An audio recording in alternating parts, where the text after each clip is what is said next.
नाही, पण सगळ्यात महत्त्वाचं जे वाक्य सुनेत्रा काकींनी या पत्रामध्ये वापरलेलं आहे ते आहे, it is also requested that any correspondence made by any person on behalf of the party in this regard between 28 जानेवारी 2026 ते हे पत्र लिहू सर. म्हणजे अजितदादांचा ॲक्सिडेंट 28 जानेवारीला जो झाला त्या दिवसापासून मी म्हणजे सुनेत्रा काकी या अध्यक्ष होऊपर्यंत मध्ये जर कुणी कुठला पत्रव्यवहार इलेक्शन कमिशनला केला असेल तो नल अँड व्हॉइड ठरवला जावा.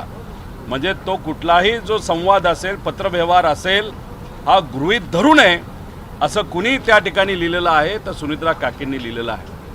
मग आम्ही आमच्या लोकांना कामाला लावलं, काही लोकांना विनंती केली, काही आपल्यासारख्या पत्रकारांशी आम्ही संपर्क साधला आणि मग काही माहिती आमच्याकडे आली. ती माहिती म्हणजे अजितदादांच्या ॲक्सिडेंट नंतर 18व्या दिवशी म्हणजे 16 फेब्रुवारी 2026 त्या दिवशी एक पत्र अजितदादांच्या पक्षाकडनं हे इलेक्शन कमिशनला देण्यात आलं. त्याच्यामध्ये सह्या कोणाकोणाच्या आहेत? प्रफुल्ल पटेल, सुनील तटकरे आणि ब्रिजमोहन श्रीवास्तव अशा 3 लोकांच्या सह्या आहेत.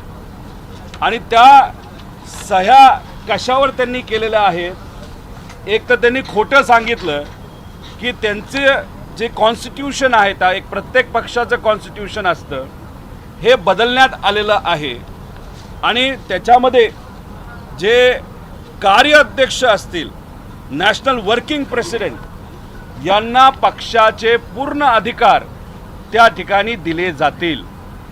म्हणजे अजितदादांना जाऊन फक्त 18 दिवस झाले होते आणि 16 फेब्रुवारीला हे पत्र इलेक्शन कमिशनला सुनेत्रा काकींना न सांगता, पार्थला न सांगता, बाकी आमदारांना विश्वासात न घेता हे या 3 नेत्यांनी खास करून प्रफुल्ल पटेल आणि सुनील तटकरेंनी ही ताकद त्या पक्षाची आणि पूर्ण अधिकार जे अजितदादांकडे होते ते पूर्ण अधिकार हे प्रफुल्ल पटेलांना या पत्राच्या माध्यमातून त्या ठिकाणी दिलं गेलं.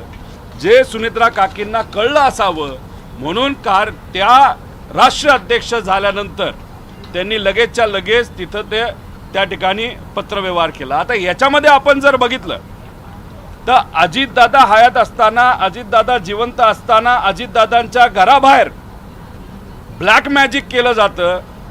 कदाचित नाशिकचाच जो भोंदू बाबा आहे त्या माध्यमातून दादांच्या घराबाहेर तिथं काळी जादू करण्याचा प्रयत्न नाही तर पूजा करण्याचा प्रयत्न त्या ठिकाणी होतो. मग ती काळी जादू नाही तर तो जो काय पूजा आहे त्याच्या मागे करण्याचं कारण म्हणजे पक्षावर कंट्रोल यावा असं काय होतं का? त्यानंतर 28 तारखेला दुर्दैवी अजितदादांचा ॲक्सिडेंट झाला का घातपात झाला याची चर्चा आणि ते आम्ही सर्वजण शोधतच आहोत. पण योगायोग बघा, दुसऱ्या दिवशी म्हणजे 2 दिवसात पियुष गोयल साहेबांचं स्टेटमेंट येतं. काय स्टेटमेंट येतं की प्रफुल्ल पटेल हे अजितदादा पक्षाचे राष्ट्रीय अध्यक्ष झालेत. ठीक आहे, त्यानंतर ते बोलले की मी चुकून बोललो. पण क्रमवारी बघितलं तर कुठंतरी असं दिसतंय प्रफुल्ल पटेल, सुनील तटकरे आणि काही मोठे इतर पक्षाचे नेत्यांमध्ये कदाचित ह्या सगळ्या गोष्टी आधीच ठरल्या होत्या. आणि मग या आधीच सगळ्या गोष्टी ठरल्या होत्या, आधीच जर ठरलं होतं की पक्षाचा कंट्रोल घ्यायचा तर मग जेव्हा अजितदादांची अंतविधी होत होती तेव्हा प्रफुल्ल पटेल आणि सुनील तटकरे तिथे आले. काय हेतून तिथे आले होते? त्याच्या मागे 27 तारखेच्या बैठकीचा पण काय हेतू होता? का डिले केलं गेलं? हे कुठं ना कुठंतरी त्या ठिकाणी तपास केला गेला पाहिजे असं आमचं त्या ठिकाणी मत आहे. त्यामुळे हे सगळे डॉक्युमेंट सोशल मीडियाच्या माध्यमातून मी आपल्यापर्यंत आणेलच. पण हे कुठेतरी सिद्ध होतं की प्रफुल्ल पटेल आणि सुनील तटकरेंना पक्षाचा ताबा घ्यायचा होता. कारण का अजितदादा हयात असताना जे फालतू खर्च होते, नरेश अरोरावरचा खर्च असेल, इतरही काही खर्च असतील, काही गोष्टी पार्टीमध्ये चुकीच्या पद्धतीने होत होत्या. काही लोकांचं कर्तृत्व नसताना सुद्धा त्यांना मोठी मोठी पदं पक्षामध्ये दिली होती आणि मग दादा कार्यकर्त्यांचं आमदारांचं ऐकत होते. पण ह्या लोकांचं ऐकत नसल्यामुळे मग ह्या लोकांनाच कुठेतरी असं पाहिजे होतं का की अख्खी पार्टी आपल्या कंट्रोलमध्ये त्या ठिकाणी यावी आणि मग अजितदादांचा ॲक्सिडेंट होणं, पार्टीचा कंट्रोल करण्याचा प्रयत्न त्या ठिकाणी करणं, सुनेत्रा काकींना हे सगळं कळणं. आता सुनेत्रा काकींना मला एवढंच त्या ठिकाणी सांगायचं की राजकारण लय वंगाळ झालेलं आहे. अवतीभोवती जी कोणी लोक आहेत त्यांच्याबद्दलची काळजी आपल्याला घ्यावी लागेल. कार्यकर्ता, पदाधिकारी, आमदार हे आपल्या सर्वांसाठी महत्त्वाचं आहे. आणि मला जे कळतंय अधिवेशनामध्ये दादांच्या ॲक्सिडेंटबद्दल 1-2 आमदार सोडले तर कुठलाही आमदार तिथं बोलला नाही. कारण सुनील तटकरे आणि प्रफुल्ल पटेल यांनी सांगितलं होतं की अजिबात दादांच्या ॲक्सिडेंटबद्दल त्या ठिकाणी तिथं बोलायचं नाही. जय पवार सुद्धा प्रेस कॉन्फरन्स घेणार होते, ती प्रेस कॉन्फरन्स का नाही झाली? जय लढणारा आहे, शेवटी पवार आहे, मराठी माणूस आहे, पण मग त्याचा आवाज दाबण्याचा कुणी प्रयत्न करतंय का? ती प्रेस कॉन्फरन्स का होत नाही? ह्या सगळ्या गोष्टीकडे बघितल्यानंतर आमचं मत आहे की कुठंतरी हा कट आधीच रचला गेला होता का? त्यानंतर पार्टीवर कंट्रोल करण्याचा हा कुठला तरी हेतू काही लोकांचा होता का? आणि मग दादांचा ॲक्सिडेंट, मग ह्याच्यात म्हणून आम्ही सातत्याने म्हणतोय की क्रिमिनल इन्व्हेस्टिगेशन त्या ठिकाणी व्हावं आणि क्रिमिनल इन्व्हेस्टिगेशन व्हावं यासाठी FIR होणं महत्त्वाचं आहे. जो FIR काल बँगलोरला कर्नाटकामध्ये झाला आणि तो कालच आपण जर बघितलं तर हा इथं आता DGP महाराष्ट्राकडे ट्रान्सफर करण्यात आलेला आहे. आणि शेवटची जर आपण त्या ठिकाणी हे बघितलं तर ह्याच्यामध्ये तिथं सांगण्यात आलेलं आहे की हे सगळं आपल्याकडे आलेलं आहे, आता आपण त्याच्यावर त्या ठिकाणी कारवाई करा. म्हणजे कर्नाटकाच्या पोलिसांकडे आता हा तपास राहिलेला नाही, हा तपास आलेला आहे महाराष्ट्र पोलिसांकडे. आता महाराष्ट्र होम मंत्रालय, पोलीस या बाबतीत काय निर्णय घेतात हे या ठिकाणी आपल्याला बघावं लागेल. पण याच्या मागे, दादांच्या घातपातच्या मागे, नाही तर ॲक्सिडेंटच्या पाठीमागे काय रणनीती होती, काय कट कारस्थान त्या ठिकाणी झालं होतं आणि कुणी रचलं होतं हे बघायचं असेल तर क्रिमिनल इन्व्हेस्टिगेशन होणं हे महत्त्वाचं आहे असं आमच्या सगळ्यांचं मत आहे. 24 फेब्रुवारीचं तुम्ही जे पत्र म्हणतात त्यात काय नेमकं म्हटलंय? कॉन्स्टिट्यूशनमध्ये बदल झालाय पक्षाच्या असं तर म्हटलं, पण इतर काय बाबी आहेत? त्याच्यामध्ये बऱ्याच बाबी आहेत, पण त्यात असं सांगण्यात आलेलं आहे की the national president shall preside over the national convention and his her absence the national working president shall preside. म्हणजे नॅशनल वर्किंग प्रेसिडेंटला सगळी ताकद मिळली जाईल जेव्हा तिथं राष्ट्रीय अध्यक्ष नसेल. मग कोण आहे वर्किंग प्रेसिडेंट? प्रफुल्ल पटेल आहेत. मग पूर्ण ताकद कोणाला पाहिजे होती? प्रफुल्ल पटेलांना पाहिजे होती. हेच तर आम्ही सातत्याने त्या ठिकाणी सांगत होतो. त्यामुळे 13 दिवस सुद्धा झाले नव्हते, एकच पॉलिटिकल स्टेटमेंट मी त्या ठिकाणी केलं होतं. आम्ही म्हणालो होतो की त्या पक्षाच्या राष्ट्रीय अध्यक्ष ह्या सुनेत्रा काकीच झाल्या पाहिजे आणि महाराष्ट्राचं उपमुख्यमंत्री पद सुद्धा त्यांनाच त्या ठिकाणी मिळालं पाहिजे आणि सगळे कॅबिनेट मंत्रीपद जे अजितदादांकडे होते ते सुनेत्रा काकींकडे गेलं पाहिजे असं आमचं सगळ्यांचं मागणं होतं. ठीक आहे, फायनान्स आत्ता मिळालं नसेल, पण आता हे अधिवेशन झाल्यानंतर फायनान्स त्यांना मिळेल असं आम्हाला कळतंय. याच्यासाठीच आम्ही मागणी केली होती, कारण या लोकांवर दादांचा ज्याच्यावर विश्वास नव्हता, प्रफुल्ल पटेल आणि सुनील तटकरे यांच्यावर आमचा सुद्धा त्या ठिकाणी विश्वास नव्हता आणि म्हणूनच तिथं ते स्टेटमेंट आम्ही केलं आणि आमदारांनी प्रेशर टाकलं. त्याच्याचबरोबर 35 आमदारांनी प्रेशर टाकलं, बाकीचे कुणी लिहिलं नसेल ती वेगळी गोष्ट आहे. त्यानंतर काही पदाधिकाऱ्यांनी प्रेशर टाकलं, म्हणून काकी ह्या राष्ट्रीय अध्यक्ष झाल्यात, म्हणून काकी ह्या उपमुख्यमंत्री झाल्यात. आणि नक्कीच उपमुख्यमंत्री होण्यामध्ये CM साहेबांचा नक्कीच मोठा वाटा आहे आणि वरून केंद्रीय जे भाजपचे मोठे नेते आहेत त्यांचाही त्याच्यामध्ये वाटा आहे.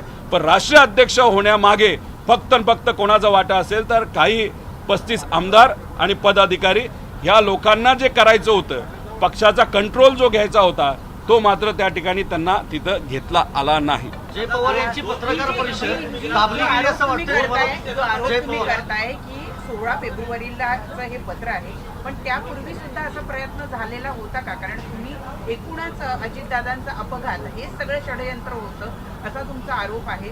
तर हे पत्र लिहिणं हे सुद्धा पूर्वनियोजित होतं का? हेच तर मी तुम्हाला सांगतोय. 28 तारखेला अपघात होणं, 28च्या आधी ब्लॅक मॅजिकची पूजा होणं, तंत्रमंत्राच्या पूजा त्या ठिकाणी घराबाहेर होणं, 28 तारखेला ॲक्सिडेंट होणं, 2 दिवसातच पियुष गोयल साहेब तिथं बोलून जातात की आता राष्ट्रीय अध्यक्ष हे प्रफुल्ल पटेल त्या ठिकाणी झालेले आहेत. म्हणजे कुठं ना कुठंतरी हे आधीच सेटिंग झालं होतं का, आधीच बैठक झाली होती का, आधीच चर्चा झाली होती का, आणि मग तिथं येऊन डोळ्यात पाणी जे आणलं गेलं ते खोटं होतं का?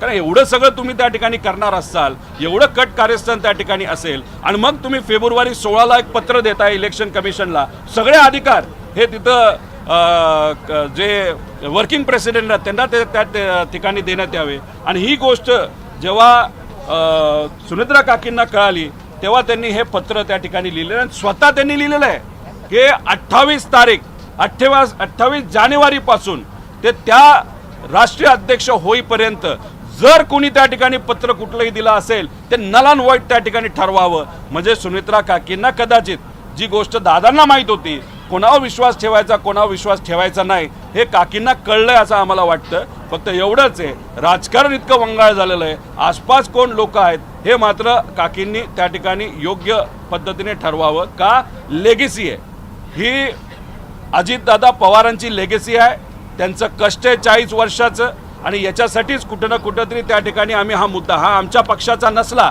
पण शेवटी अजितदादांचा मुद्दा आहे, त्यामुळे अजितदादांचे कष्ट वाया जाऊ नये एवढंच या ठिकाणी या प्रेस कॉन्फरन्सच्या माध्यमातून यांनी हे कागद मी जे पुढे आणलेले आहेत त्याच्या माध्यमातून या ठिकाणी मला सांगायचं. तुम्ही 2 पोलीस स्टेशनमध्ये गेलात, 2 पोलीस स्टेशनमध्ये महाराष्ट्रात गेलात, मरीन ड्राईव्ह असो किंवा बारामती असो, मात्र तुम्हाला FIR दाखल करायला बँगलोर जावं लागतं. तुम्हाला अजूनही वाटतंय का महाराष्ट्र पोलीस तपास करेल याचा? हे बघा, तपास तर महाराष्ट्रालाच करावा लागेल. ही घटना महाराष्ट्रामध्ये घडलेली आहे. FIR घेतला जात नव्हता, आम्ही प्रयत्न केले, कर्नाटका पोलिसांनी तो स्वीकारला, 0 FIRच्या अंतर्गत तो ट्रान्सफर सुद्धा केला. आता हे इन्व्हेस्टिगेशन महाराष्ट्राकडनं व्हायला पाहिजे. आता CID तर इन्व्हेस्टिगेशन करते, CBI कधी करणार आहे हे आम्हाला तरी माहीत नाही, कारण अजितदादाच्या पक्षाला 2दा स्मरणपत्र त्या ठिकाणी द्यावं लागलं. मग अशात जेव्हा केव्हा योग्य दिशेने हा तपास जाईल तेव्हा या FIRचा तिथं उल्लेख नाही, ते FIR मध्ये ज्या गोष्टी दिलेल्या आहेत त्याच्या पद्धतीनेच इन्व्हेस्टिगेशन हे त्या संस्थेला करावं लागेल, हे मात्र खरं आहे. जय पवार यांची जी पत्रकार परिषद होणार होती ते योग्य तपास करतील? सगळेच पोलीस खराब असतात असं समजून चालणार नाही. आपले DG चांगले अधिकारी आहेत, काही पोलीस चांगले आहेत, ठराविक मोजकेच काही पोलीस सत्तेतल्या लोकांसारखं त्या ठिकाणी बोलतात, ते मात्र नीट करणार नाही. पण आम्हाला कळतच ना कोण खरं आहे आणि कोण वाईट आहे, कोण करते आणि कोण नाही करत. जे करतात त्यांचं नाव आम्ही सकारात्मकच घेतो, जे नाही करत लोकांना आम्ही त्यांची नावं काढून सांगू की हे असे असे आहेत. जय पवारांची पत्रकार परिषद होणार होती, ती दाबली गेली का? तुमचं त्यांच्याशी काही बोलणं झालंय? सुनील तटकरे आणि प्रफुल्ल पटेल आणि काही भाजपच्या नेत्यांनीच कदाचित ती प्रेस कॉन्फरन्स दाबली आहे VSRला वाचवण्यासाठी. कुठं अजून काही पुरावे कोणाच्याच हातात येऊ नये असा प्रयत्न हा काही बलाढ्य शक्तीच्या माध्यमातून त्या ठिकाणी केला जातोय. त्यामुळे हे बोलायला काय हरकत नाही की जय पवारांची प्रेस कॉन्फरन्स होऊ नये अशी सुनील तटकरे, प्रफुल्ल पटेल आणि भाजपच्या काही नेत्यांची इच्छा आहे. प्रश्न एवढाच आहे की दबावाच्या खाली जय पवार हे दबतील का अजितदादा जसे होते की लढायला तयार तसे ते लढतील, एवढाच मात्र फरक आहे. तो जय पवारांच्या माध्यमातूनच आपल्याला कळेल. नाही जात या संदर्भामध्ये आता हे जे पत्र हाती लागलेलं आहे या संदर्भामध्ये तुमचं सुनेत्रा पवार किंवा त्यांच्या पक्षातल्या त्यांची मुलं या दोघांपैकी कोणाशी काही बोलणं झालेलं आहे का? अशा पद्धतीनं जर पक्षच एक्वायर करण्याचा प्रयत्न जर केला जात होता, अजूनही ती मंडळी त्यांच्या आजूबाजूलाच आहे. बघा, कुठलाही निर्णय घेत असताना एक धाडस लागतं. निर्णय घेताना उगाचच उशीर घेऊन निर्णय घेऊन चालत नसतं, लगेच त्या ठिकाणी घ्यायचा वाटत असतो. आता ह्याला बरीच कारणं देतील की मग पक्ष कसा चालवायचा, कसं करायचं, काय. आता गोड बोलायला ते माहीर आहे. आता या बाबतीत सुमित्रा काकी काय करतात त्यांचा तो पक्ष आहे, फक्त ह्या गोष्टी त्यांच्यासमोर याव्यात, त्यांच्यापर्यंत ही माहिती यावी, कदाचित आलीसुद्धा असेल, कार्यकर्त्यांना ह्या गोष्टी कळाव्यात. आणि अजितदादांच्या ॲक्सिडेंट मागे हे कटकारस्थान म्हणजे 28ला ॲक्सिडेंट झालेला 2 दिवसात भाजपचा मोठा नेता म्हणतो प्रफुल्ल पटेल झाले अध्यक्ष, म्हणजे राष्ट्रीय अध्यक्ष, आणि मग नंतर हे कागदपत्र, म्हणजे कुठं ना कुठंतरी पक्ष अजितदादांच्या ॲक्सिडेंट नंतर ताब्यात घेण्याचा प्रयत्न केला का अजितदादांच्या आधीच कट कारस्थान त्या ठिकाणी प्लॅन केलं गेलं आणि त्याचाच भाग म्हणजे अजितदादांचा ॲक्सिडेंट होता. असे बरेच काही प्रश्न आहेत. जोपर्यंत इन्व्हेस्टिगेशन योग्य पद्धतीने होत नाही तोपर्यंत आपल्याला काहीच कळणार नाही. निवडणूक आयोगामध्ये आणखी एका पत्राचा प्रामुख्यानं उल्लेख समोर लावला जातोय की निवडणूक दादा गेल्यानंतर लगेचच त्याच रात्रीपासून विलिनीकरणाच्या नावाखाली किंवा आपल्या अजित पवारांच्या पक्षातले जे आमदार आहेत त्यांच्या सुद्धा संपर्क साधला जात होता आणि त्यामुळं अशा वेळेला अजित पवारांचा पक्ष हा शरद पवार यांचा पक्ष एक्वायर करेल या भीतीपोटी हे अधिकार देण्यात आले होते असा सुद्धा एक अँगल आहे म्हटलं जात आहे त्यांच्याकडनं म्हटलं जाईल. पवार साहेब बोललेत का त्याबद्दल कधी? सुप्रियाताई कधी बोलल्यात का? मी काय बोललोय का? फक्त जे इतर आमचे सर्व नेते आहेत अजितदादांबरोबर चर्चा काय झाली ही त्या ठिकाणी सांगत होते. आता याच्यात आमच्याकडे पण बरेच पुरावे आहेत पण आम्ही तो विषय पुढे आणत नाही कारण का राजकारण आम्हाला त्या विषयाचं करायचं नाही. आणि विलिनीकरण हे दादा असताना ठरलं होतं, दादांनी ते ठरवलं होतं, दादांकडे बघून ते त्या ठिकाणी होत होतं आणि दादा साहेबांकडे बघून करत होते. आज दादाच नसतील तर विलिनीकरण हा प्रश्नच राहिलेला नाही. त्यामुळे आम्ही त्या विषयावर कुठंच बोलत नाही. आणि राहिला प्रश्न त्यांना जर उद्या जाऊन आता बघू कोण त्या बाबतीत काय बोलतंय, त्यांनी जर काय खोटेपणा लोकांसमोर तिथं आणला की असं झाली चर्चा तशी झाली चर्चा त्या दिवशी झाली जेव्हा दादांचा ॲक्सिडेंट झाला, मग आमच्याकडे पण काही गोष्टी आहेत. आम्ही सुद्धा खरं काय घडलं हे लोकांसमोर त्या ठिकाणी आवडून फक्त त्या घटनेचं राजकारण होऊ नये एवढी दक्षता त्या ठिकाणी आम्ही सर्वजण घेतोय. दादा तुम्ही एक महत्त्वाचं पत्र आणलं पण ते पत्र असं आहे की राष्ट्रीय अध्यक्ष होण्यापूर्वीचं पत्र आहे. आता दुसरी एक माहिती अशी समोर आहे किंवा अशी एक चर्चा आहे की ज्या दिवशी त्या राष्ट्रीय अध्यक्ष झाल्या त्या दिवशी जे मिनिट्स पाठवण्यात आले होते निवडणूक आयोगाला त्याच्यामध्ये प्रामुख्यानं राष्ट्रीय अध्यक्ष / राष्ट्रीय कार्याध्यक्ष अशा पद्धतीनं अधिकार मिळण्यासाठी एक प्रयत्न करण्यात आला होता. हे खरं आहे का आणि या संदर्भात तुमच्याशी काही माहिती आहे का तुम्हाला? नाही, याबद्दलची माहिती मला अजूनपर्यंत आलेली नाही. पण जी गोष्ट त्या कन्व्हेन्शनमध्ये नाही तर त्या बैठकीमध्ये ठरलीच नसेल तरीसुद्धा काही ऑफिसच्या कार्यालयाच्या लोकांना हाताशी धरून जर स्लॅश नाही तर काही विषय नाही तर थोडंसं लिखाणात बदल करून जर काही गोष्टी इलेक्शन कमिशनला पाठवल्या असेल जो फ्रॉड आहे त्या पक्षामध्ये तो फ्रॉड झाला असं आपल्याला म्हणावं लागेल. आणि काकींना आता ह्या सगळ्या गोष्टी नवीन असल्यामुळे काकींचा जे काही नवीनपणाचा फायदा हा तिथे असणारे मोठे नेते म्हणजे प्रफुल्ल पटेल, सुनील तटकरे हे त्या ठिकाणी घेतात असं आपल्याला म्हणावं लागेल. आता या सगळ्या गोष्टींमध्ये त्यांना कुठल्या इतर मोठ्या पक्षाचा वर्धास्त आहे का हे येत्या काळामध्ये आपल्याला बघावं लागेल. निवडणूक आयोगामध्ये तुमचं जे भांडण चालू होतं निवडणूक आयोगामध्ये ते राष्ट्रीय अध्यक्ष अजित पवार यांच्या विरोधात चालू होतं. आता सुनेत्रा पवार राष्ट्रीय अध्यक्ष आहेत. आपली जी पहिली भूमिका होती पक्ष मिळण्यासंदर्भातली ती कायम राहणार आहे का? तुम्ही या संदर्भातली नव्याने याचिका केली आहे? नाही, याच्यासाठी तुम्ही बघितलं असेल तर आम्ही कुठंच त्या ठिकाणी फॉलोअप करताना दिसत नाही. म्हणजे सुप्रीम कोर्टमध्ये हा मुद्दा चालला असला तरी आम्ही स्वतः जाऊन डेट द्या डेट लावा असं कुठंच तिथं त्या ठिकाणी म्हणत नाही. याच्यावरूनच काय गोष्टी तुम्ही समजून घ्या. अशा वातावरणामध्ये अशा काळामध्ये अशा पद्धतीने प्रेशराईज करणं, कोर्टात जाणं, डेट लावून घेणं, डेट लागावेत यासाठी प्रयत्न करणं हे काय आम्ही त्या ठिकाणी केलेलं नाही. 6 महिने त्या ठिकाणी जाऊ द्या मग नंतरचं नंतर त्या ठिकाणी बघू. शेवटी साहेबांची तब्येतसुद्धा जेव्हा ही घटना घडली त्यानंतर भावनिक झाल्यामुळे साहेबांची तब्येतसुद्धा आपण सगळ्यांनी त्या ठिकाणी बघितलेली. आता तब्येत खूप चांगली आहे आणि मग याच्यानंतर राजकारण हे आम्ही त्या ठिकाणी चर्चेत आणू. पण आत्तापर्यंत राजकारणाबद्दल कुठलीही चर्चा आमच्या पक्षामध्ये त्या ठिकाणी झालेली नाही. सर्वात जास्त तटकऱ्यांवरती सुई अटकते संशयाची. त्यानंतर तो पायलट जो जिवंत आहे त्याला अमेरिकेत हलवण्यात आलं असंही सूत्रांकडून माहिती. विषय एवढाच आहे की कोणाकडे सुई जाती हे इन्व्हेस्टिगेशन केल्यानंतरच आपल्याला कळेल. जर इन्व्हेस्टिगेशन नाही तर तपासच होणार नसेल तर आपल्याला कुठं काय कळणार आहे. आता ती सुई तटकरेंकडे जाते, प्रफुल्ल पटेलकडे जाते, पायलटकडे जाते, VK सिंगकडे जाते, DGCAच्या कुठल्या अधिकाऱ्याकडे जाते, का ती माझ्याकडे येते, का ती खालून फार मुख्यमंत्र्यांपर्यंत पास वरपर्यंत जाते हे आज आपल्याला बोलता येणार नाही. विषय एवढाच आहे इन्व्हेस्टिगेशन प्रॉपरली त्या ठिकाणी होणं अतिशय महत्त्वाचं आहे. एवढंच माझं त्या ठिकाणी म्हणणं आहे. आणि कोणाला कुठेही हलवता येत नसतं. तो रोहित सिंग नावाचा जो कोणी मालक होता त्याला आता एक टप्प्याटप्प्याने त्याचे जे काही विमान आहेत ती विमानं मात्र अमेरिकेला हलवण्यासाठी सुरुवात केली. ते डॉक्युमेंटेशन सुरू केलेलं आहे. तर शेवटी एवढी मोठी ताकद VK सिंगला आणि VSRला जर वाचवत असेल याच्यावरनं समजून घ्या. दादाचा ॲक्सिडेंट झाल्यापासून आत्तापर्यंत 80 ते 90 कोटी रुपये VSRला या महाराष्ट्र सरकारली त्या ठिकाणी दिलेलं आहे. हीच ती सरकार ज्याच्यामध्ये अजितदादांचा पक्ष आज सत्तेत आहे आणि हीच ती सरकार ज्याच्यामध्ये अजितदादा उपमुख्यमंत्री असताना त्यांचा ॲक्सिडेंटमध्ये मृत्यू झाला आणि ज्या कंपनीमुळे मृत्यू झाला त्या कंपनीला या सरकारने 90 कोटी रुपये अजितदादांचा ॲक्सिडेंट झाल्यापासून दिलेत. याच्यावरूनच काय गोष्टी तुम्ही समजून घ्या. जो राज्यात FIR एक दुसरा विषय देखील कर्नाटकमध्ये सध्या 0 सुरू आहे. FIR दाखल झाला. इथे काँग्रेसची सत्ता आहे.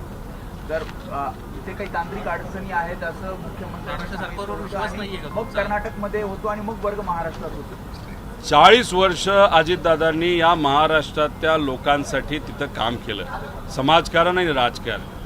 अजितदादांचा ॲक्सिडेंट जेव्हा झाला तेव्हा उपमुख्यमंत्री होते आणि मग ॲक्सिडेंट झाल्यानंतर FIR करणं हे महत्त्वाचं असतं. कारण का क्रिमिनल तपास जर आपल्याला करायचा असेल तर FIRमध्ये ज्या काही गोष्टी नोंदवल्या जातात त्या पद्धतीने FIR होतो. मुंबईमध्ये 0 FIRच्या अंतर्गत प्रयत्न केला, बारामतीत केला, त्यानंतर CIDकडे केला, तर तिथं कुठंच FIR घेतला गेला नाही. त्याच्यावरूनच समजून घ्या की काही लोकांवर आमचा आता विश्वास राहिलेला नाही. पण शेवटी आता आम्हाला कर्नाटकात जावं लागलं. त्याचं कारण असं की तिथे काही महिन्यांपूर्वी जेव्हा गवई साहेब या सुप्रीम कोर्टचे प्रमुख असताना त्यांच्यावर जेव्हा एका चिरकुट व्यक्तीने तिथं बूट फेकला होता, महाराष्ट्रामध्ये वातावरण तापलं होतं, तेव्हा अमरावती, पुणे, नागपूर, त्याच्याचबरोबर कोल्हापूर या बऱ्याच भागात 0 FIR करण्याचा प्रयत्न केला होता त्या चिरकुट माणसाच्या विरोधात, ज्याने एवढ्या मोठ्या महान व्यक्ती म्हणजे जो एकदम कष्टातून मोठा होता, महाराष्ट्राचा स्वाभिमान गवई साहेबांवर बूट फेकला, असं त्या जली फेकला, त्याच्यावर तो FIR करण्याचा प्रयत्न केला. पण महाराष्ट्रात तो झाला नाही. झाला कुठं तर तो कर्नाटकात झाला. त्यामुळे राहुल गांधीजींना मी जेव्हा त्या ठिकाणी भेटलो होतो त्यांनी कुठंच काही म्हणजे सगळा विषय समजून घेतला. फक्त त्यांनी एक स्टेटमेंट त्या ठिकाणी केलं की जिथं तुला न्याय मिळू शकतो अशा राज्यात तू प्रयत्न का करत नाही. आणि मग गवई साहेबांचा रेफरन्स घेऊन त्यावेळेस जर तिथं न्याय मिळाला असेल, 0 FIR झाला असेल तर आपला सुद्धा होईल या हेतूतून परवा मी तिथं गेलो आणि माझा FIR झाला आणि तो ट्रान्सफर सुद्धा झाला. DGP महाराष्ट्र यांच्याकडे आता हा FIR येऊन पडलेला आहे. तो आता बारामतीला घेऊन जावं लागेल आणि त्यानंतर तपास त्या पद्धतीने करावाच लागेल. दादा, राज्यात एक दुसरा मुद्दा देखील आहे. रोहित दादा, राज्यामध्ये एक दुसरा मुद्दा देखील उपस्थित होतोय, तो म्हणजे अशोक खरात यांचा विषय देखील राज्यामध्ये सध्या आहे. गोपीचंद पडळकर यांनी आज आरोप केलाय जयंत पाटलांवर की जयंत पाटलांना रक्ताने अंघोळ अशोक खरात यांनी घातली होती. ही टीका त्यांनी आता अरे पोलीस प्रशासन कोणाकडे आहे? तपास कोण करतंय? SIT सरकारलीच लावली. तुमच्याकडे फोटो आहे, तुमच्याकडे व्हिडिओज आहे, तुमच्याकडे सगळंच काय करा प्रसिद्ध सगळं येऊ द्या TV वर, आम्हालाही कळू द्या. हे बघा त्यांचा तिथं राजकीय वाद आहे. त्यामुळे पडळकर हे जयंत पाटील साहेबांचं नाव खराब करण्याचा प्रयत्न त्या ठिकाणी करत आहेत आणि त्याच्यात काही लोकांचे फोटो आहेत ते काही सामाजिक कार्यक्रमामध्ये एकत्रित येऊन कोण साईडला उभं हे कोणालाच काही माहीत नसतं. त्यातले ते फोटो आहेत हे आपण सगळ्यांनी त्या ठिकाणी बघितलं. काल मुख्यमंत्री साहेबांनी सुद्धा त्या बाबतीत सांगितलं. आता ह्याच्यामध्ये आमचं एकच मत आहे की जे पुरावे आता मुख्यमंत्र्यांकडे आलेले आहेत, आता तुम्ही काल एक पुरावा बघा, काही लोक राजकारण करण्याचा प्रयत्न करत होते, पाणी कुणी दिलं हे कुणी दिलं, पण आता भाजपचं सरकार असताना 1.5 कोटीचा निधी त्याच भाजपच्या एका नेत्याने तिथं त्या मंदिराला जिथं हा भोंदू बाबा बसतो त्या मंदिराला त्या ठिकाणी दिलं. आता मग राजकारण करायचं का ह्याच्यावर? अरे पण खरं काय येऊ द्या ना. असं कुणी कधी उद्या जाऊन करू नये. राज्यात असणारे नेते या असल्या वेड्या भोंदू बाबाच्या नादी लागू नये हे जर आपल्याला त्या ठिकाणी एक एक्झाम्पल करून दाखवायचं असेल, करा अशी एखादी कारवाई की उद्या सगळेच घाबरले पाहिजे बंधू बाबाकडे, नाही तर अशा बंधू बाबाकडे जायला. आणि असे बंधू बाबा जे महिलांवर त्या ठिकाणी अत्याचार करतात यांना सुद्धा समज बसली पाहिजे की असं करून या महाराष्ट्रामध्ये चालत नाही. हा आता संधी तुम्हाला मिळाली, त्या संधीचा योग्य वापर सरकारने करावा. आता काल कदाचित मुख्यमंत्री साहेब बोलत असताना पण त्यांनी ते सांगितलं, म्हणजे नरबळी म्हणजे जी गोष्ट आपण विचारसुद्धा करू शकत नाही अशी गोष्ट त्या ठिकाणी तिथं घडलेली आहे. म्हणजे हे ब्लॅक मॅजिकचाच एक भाग झाला. आणि काही लोकांशी बोलल्यानंतर त्यांचं असं मत येतं की नरबळी तेव्हा दिला जातो जेव्हा पुढचा व्यक्ती जो आहे, जो कुणी असेल, जो पॉवरफुल आहे, त्या व्यक्तीची जागा आपल्याला जेव्हा घ्यायची असते तेव्हा नरबळी दिला जातो, असं काही लोकांचं तिथं मत आहे. आता मला तो विषय कळत नाही, पण असं आता चर्चेत त्या ठिकाणी यायला लागले. त्यामुळे नरबळी दिला कुणी, कोणासाठी दिला गेला, त्याच्या मागे काय होतं का, आणि मग तसं जर बघायचं झालं तर दादांच्या ॲक्सिडेंटपर्यंत हा विषय येतो का हे सगळं त्या ठिकाणी बघावं लागेल. दादांचा ॲक्सिडेंट या काळ्या मॅजिकमुळे झाला असं आमचं मत नाही, पण काळी मॅजिक जेव्हा केली जाते त्याच्या मागे हेतू काय, हेतूचं दुसऱ्याला मारायचं आहे, दुसऱ्याला कमी दाखवायचं आहे, दुसऱ्याचं सत्ता घालवायचा आहे, तो हेतू जास्त महत्त्वाचा असतो. आणि त्या हेतूमुळेच आम्हाला असं वाटतं की ह्याच्यात इन्व्हेस्टिगेशन करत असताना डिटेलमध्ये जाऊन इन्व्हेस्टिगेशन करणं तितकंच महत्त्वाचं आहे. क्योंकि आपको जीरो एफआईआर करने के लिए आपको कर्नाटका जाना पड़ा, लेकिन मेरा सवाल ये है कि आप कोर्ट का रुख क्यों नहीं किया आपने? शायद क्योंकि कोर्ट की रूलिंग आती तो एनी हाउ पुलिस को एक्शन लेना पड़ता. देखो, न्याय व्यवस्था पे हमारा विश्वास है. हम कोर्ट भी जा सकते थे. कोर्ट जाने के बाद हमको 100% न्याय मिलने वाला था, लेकिन कोर्ट ने वो न्याय दिया. हमको ये जानना था कि महाराष्ट्र सरकार, महाराष्ट्र की पुलिस ये अगर एफआईआर कर नहीं रहे तो दूसरा राज्य अगर न्याय देने वाला राज्य है, वहाँ पे जाके वहाँ का जो पुलिस प्रशासन है वो न्याय देता है कि नहीं देता, वो हमको देखना था. और दूसरी बात, हमको लोगों को भी दिखाना था कि ये जो एफआईआर, जीरो एफआईआर नहीं तो नॉर्मल एफआईआर जो हम बात कर रहे थे, महाराष्ट्र में ये जो प्रशासन है उन पे कोई तो कंट्रोल कर रहा है. इसके कारण ये एफआईआर यहाँ पे नहीं हुआ. लेकिन वहाँ पे कर्नाटका में पुलिस प्रशासन ने, मैं सिर्फ अकेला वहाँ पे गया था, कोई बड़ा नेता मेरे साथ नहीं था, मेरा एफआईआर ले लिया. मतलब वहाँ पे सामान्य व्यक्ति को, कॉमन मैन को न्याय मिल सकता है कर्नाटका में, लेकिन महाराष्ट्र को नहीं मिल सकता. इसीलिए कोर्ट न जाते हुए, कोर्ट पे विश्वास है हमारा, लेकिन कोर्ट न जाते हुए हमको एक संदेश देना था कि प्रशासन अगर अच्छा हो, अगर शासन अच्छा हो तो काम कॉमन व्यक्ति का डेफिनेटली होता है, जस्टिस वहाँ पे मिलता है, जो कर्नाटका गवर्नमेंट ने वहाँ पे दिखा दिया. आपके दो बड़े नेता हैं एनसीपी के, उनके बड़े सीरियस एलिगेशन सामने आए. पार्टी को ही कैप्चर करने की बात आप कह रहे हैं, नाम के साथ अगर आप क्या allegation- और उसका आधार क्या है? देखो, ये जो पत्र है, ये पत्र सुनेत्रा काकी का है. उन्होंने ये पत्र कब लिखा? जब वो उनके पार्टी के राष्ट्रीय अध्यक्ष बने. कब बने? 8 तारीख को बने. ये पत्र कब का है? 10 मार्च का पत्र है. अभी वहाँ पे अगर आप देखो तो यहाँ पे एक लाइन उन्होंने लिखी है. उस लाइन में उन्होंने लिखा है 28 जनवरी, मतलब दादा का एक्सीडेंट जब हुआ उस दिन से आज तक अगर किसी भी व्यक्ति ने इलेक्शन कमीशन को कोई भी पत्र वहाँ पे दिया होगा, वो नल एंड वॉइड कंसिडर किया जाए. वो खुद उन्होंने ही लिखा. अभी हमने थोड़ा सा रिसर्च करने के बाद कौन सा वो पत्र है, तो 16 फरवरी को ये यहाँ पे जो पत्र है, ये पत्र सुनील तटकरे, प्रफुल्ल पटेल और कोई ब्रिजभूषण मोहन श्रीवास्तव, उन्होंने ये पत्र इलेक्शन कमीशन को दिया है. और वहाँ पे जो वर्किंग प्रेसिडेंट है, जो प्रफुल्ल पटेल है, उनको पूरे अधिकार वहाँ पे दिए जाए, ऐसे वहाँ पे उन्होंने बोला है. और बोलते वक्त उन्होंने बोला कॉन्स्टिट्यूशन में चेंज हुआ है, जो नहीं हुआ था. मतलब कुछ तो गलत इन्फॉर्मेशन देते हुए पावर लेने की कोशिश प्रफुल्ल पटेल और सुनील तटकरे ने वहाँ पे की थी.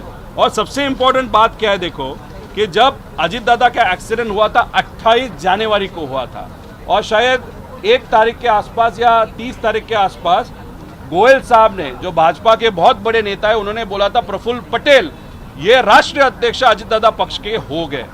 तो अभी अगर ये 2 दिन में ये स्टेटमेंट आता है और वहाँ पे अगर आप देखो तो इसके बाद एक प्रयत्न होता है वहाँ पे कंट्रोल करने का, तो कहाँ ना कहाँ तो भी कॉन्स्पिरेसी है क्या? साथ में बैठते हुए कुछ प्लान किया था क्या? दादा का एक्सीडेंट उस प्लान का एक हिस्सा है क्या?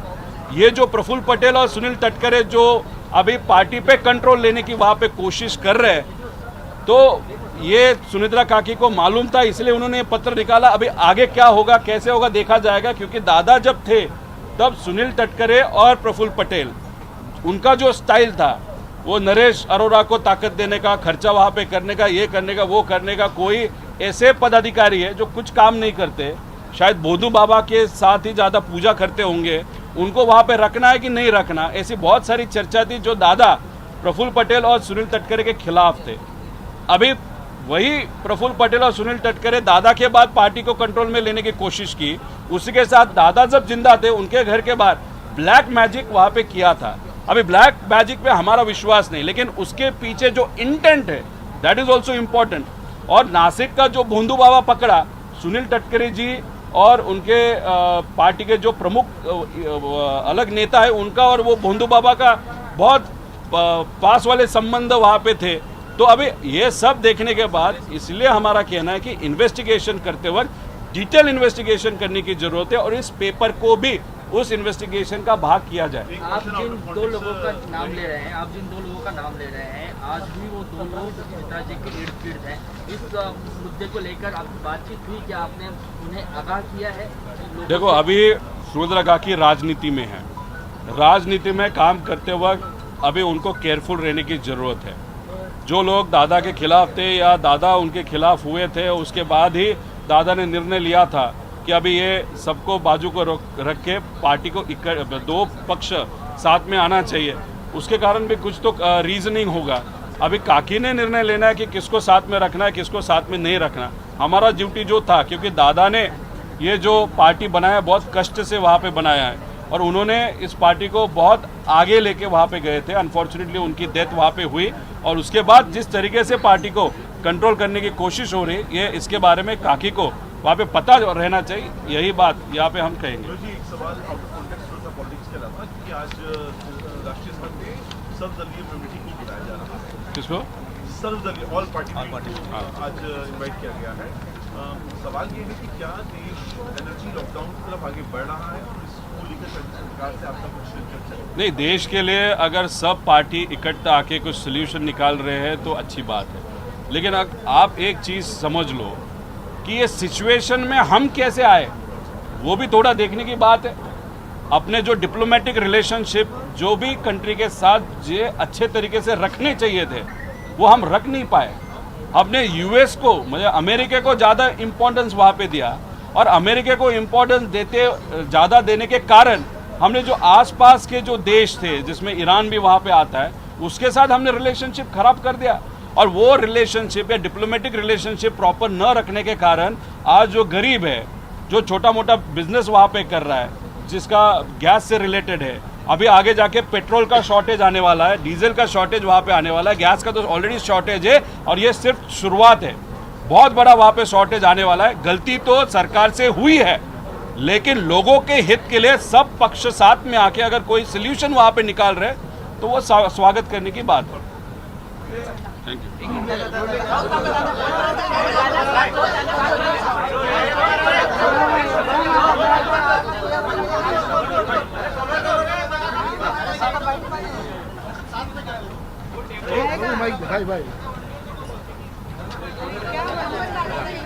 हाँ मैडम, नहीं मैं लास्ट पे आया था ना। वाह, लग गया।